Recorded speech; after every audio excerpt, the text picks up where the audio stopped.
Hi there, and welcome to the Daily Hope and another great verse in this series on the Gospel of John. Today we're in John chapter 5 and verse 21, and it reads like this: "For just as the Father raises the dead and gives them life, even so the Son gives life to whom he is pleased to give it." This verse is beautifully sandwiched into a section of John chapter 5 that zeroes in on Jesus' claiming equality with the Father. Jesus mirrors everything his Father does perfectly. Just as his Father does, Jesus also does in the same manner. The action he mirrors in this one verse is that of giving life. If God is in any way surprising to some people, it's that he is first and foremost a giver. Many of us who believe have at one time or another first perceived God only as a taker. He takes a loved one or a dear friend from us, so we say. But actually, he receives that loved one or friend.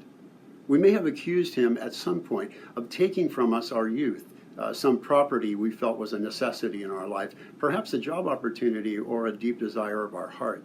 But he is not the taker. His character is that of a giver. I perceived certain things were taken from me on my journey. What about you? I've even blamed God for seemingly snatching things right out of my hands or my unfolding future.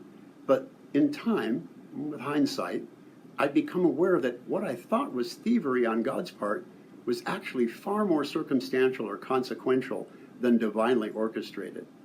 Turned out, however, that some of those losses taught me so very much more about surrendering to his will, or served as a safety measure for my life, or in some cases, blessed subtractions that actually steered me much closer to his greater and grander purpose for my life. He was giving all along. But you and I, we make choices that determine where we land this thing called life. And that's what I hope you see in this great verse today. The Father raises up the dead, and oh, how he's done that for me. How about for you today? And listen, he gives them life instead. In the same way his Son Jesus Christ of Nazareth, who is the visible image of the invisible God, without question, also gives life to whomever he will. But you and I have to choose that his generous offer of life and the things that lead to life over and instead of those things we should count as lost, the things we are finally willing to let go of, so that our hands, our heart, our arms, and our soul are flung open wide to what he alone is able to provide. Life, incomparable life, abundant, eternal, resurrected, empowered, imperishable, impenetrable, secure, and satisfying life.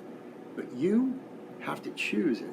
The foundational belief in Judaism is found in Deuteronomy 30:19, which says, "Today I have given you the choice between life and death, between blessings and curses.